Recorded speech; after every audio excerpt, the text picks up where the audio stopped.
finally am home. I'm in the kitchen. Oh, Hey, babe. hey, how you doing? Oh, what you doing? Coloring. Oh, I want to color too. Okay. So how was practice?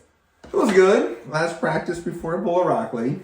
Captain Dave and Craig Andy Davis, they're always good. Yeah. Andrew was there. He's he's getting better. Toby and Jamie and Tyson, helped me prepare for Rackley. So they all put on like skinny jeans and little tiny shoes. So I could get the full Rackley top roll experience, So They were those skinny jeans. they did. It was good to watch Tyson squeeze into them. It was. I mean, I love those guys. Those guys are just great. I would have liked to see Tyson in skinny jeans. They all wanted. Did you take a picture? I didn't. But they kind of wished you were there. Oh. Well, I But- do enjoy them. It's a nice group of fellas. It is. It's fun. Too many people think practice is training. They confuse practice with training. They go, Uncle Todd, can I count practice as max day? And what's the answer? No. No, because it's practice training. No. No, It's practice. It's practice. You train and you practice. They're not related. One does not affect the other. Two separate things. Two separate things. Now what am I going to? 3 practices a week. Yes. Okay. So before my Tuesday practice, I max out Tuesday morning. I do work capacity for an hour Tuesday afternoon, and then I have practice with the Wellington boys, and there's a dozen or so people there. And then what's after Wednesday? Friday is speed. Thursday is ice. So then after the Tuesday practice, Wednesday morning, I'm doing 80% volume, So you just gotta learn to love the grind. The Thursday practice, Thursday morning, I isometric, full work capacity day again. So that's almost an hour. And then Friday morning is speed day. Then Marietta Saturday practice, we have speed day Saturday morning, and then Saturday afternoon, I take like 2 naps, then have sexy time with my sweetie, which is exhausting. I mean, that's dehydrating and sticky and then grueling. But I don't I'm going to hold off. I'm going to do like 90% on this day because I got practice. Practice ain't training. Practice is not training. That's not. Practice should be fun though. Yes. Yes. So you guys do have fun. We have fun at all our practices. You bourbon boys. Well, the Tuesday and Thursday, but because we don't bring the lawyers, the Karens, and the referees to practice. Okay? Everybody at this point, we know what the rules are. You don't need somebody at practice saying, oh, your wrist ain't straight, you're elbow fouling, you're going early, you're not getting this, just chill out. It's practice. It's right? supposed to be a good time. You're supposed to help each other and encourage each other. Yes. I let you grab, if you're practicing, unless you're some super elite world guy, I let you get whatever grip you want. You want to be triple cap, double fork, quadruple cap, and hooked in and go when you want. That's fine. It's practice. I store all that stuff, and it just makes me better. John was the best at practice. Oh. John would put you in whatever position you were the best at, and he'd just grind it out then. Everybody who practiced with John would go home thinking they could beat John. All of us. He would put you in your best. Yes. So if your best was the king's move, he would put you in there. He would let you there. put in the king's move. If your best was hooking, he would hook you. Alrighty. And he would grind it out, and he would just work there. And like I said, you'd go home thinking you could beat John.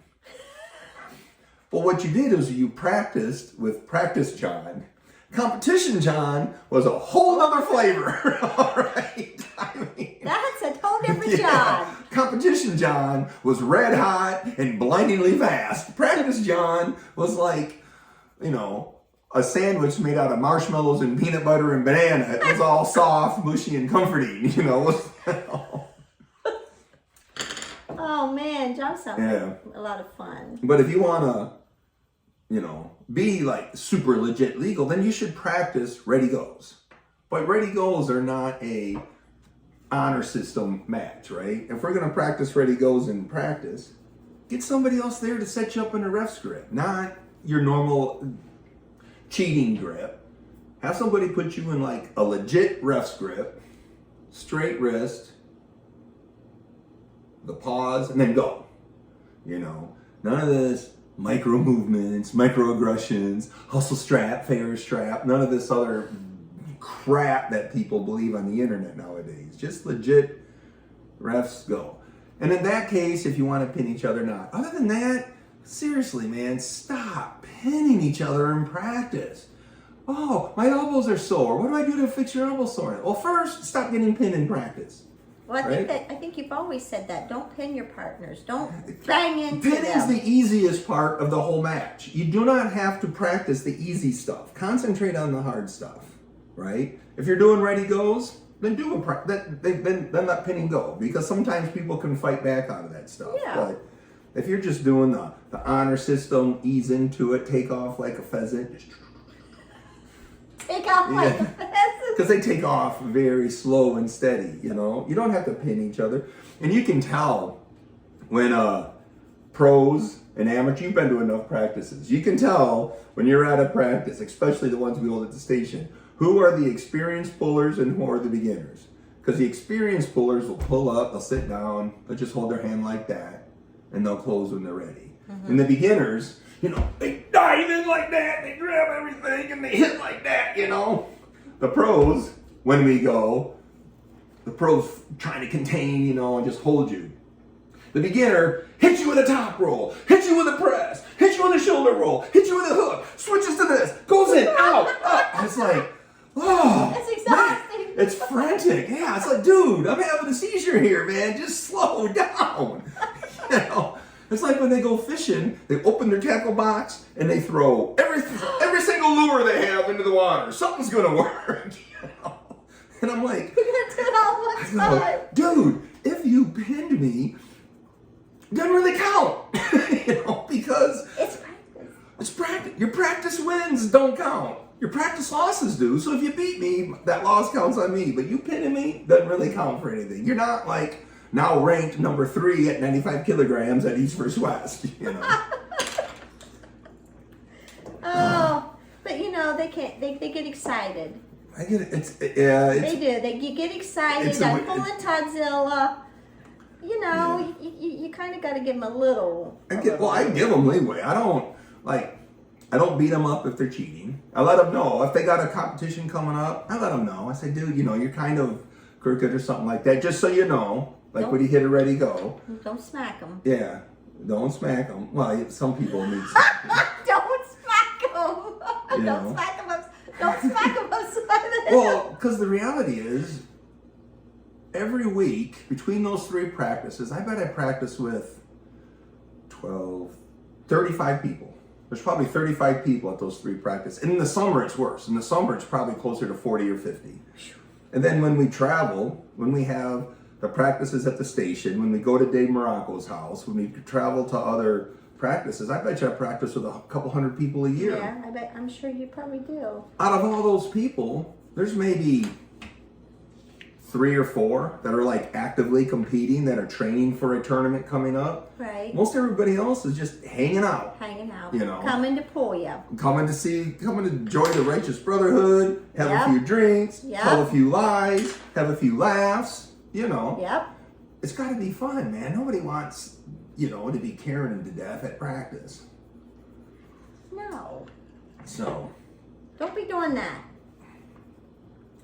The other thing, and this happened a lot out west, was rivalries. People would develop rivalries in practice. Like, people would be secretly trying to beat their practice partner, you know. So we had trained together. This happened east of the Mississippi once too. So I'd have these group of people that we had to work to, you know, we had trained together, but then every once in a while, a couple of us would end up in the same weight class.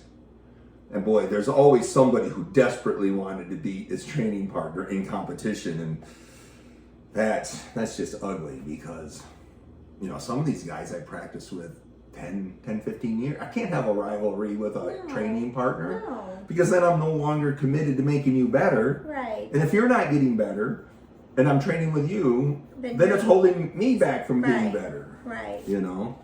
Your training partners know how to beat you, right? Right. And they might always know. Remember when we went to Utah? Utah, I Bob's Barn? Yep. What, we did King of the Table. How many people I arm wrestled that night? Holy. 50? Like, yeah, well, I was going to say like 20 or 30, I right? don't know. I think there's more than 20 or 30, but. And I only got beat by a few of them. You know? By like... Jolene. Jolene. She beat me. Jolene. I got beat by like 3 or 4 people out of maybe 30 or 40 people. Jolene. I can't. Yeah. Jolene beat... But Well, I couldn't do that here. No. Right? I couldn't beat my practice team that many times. Because they all know, you know. Right. And that's why my practice team helps me. That's It's why your practice that's team. why I don't wear them out. You know. You're there to support each other, help each other. But ready goes, king of the table at the end of the practice. That's good. Good. See this? Look how good mine is. No. Look how good that is. No. Let me see yours. Oh man, here I am trying to help the children out, and you're being a pervert.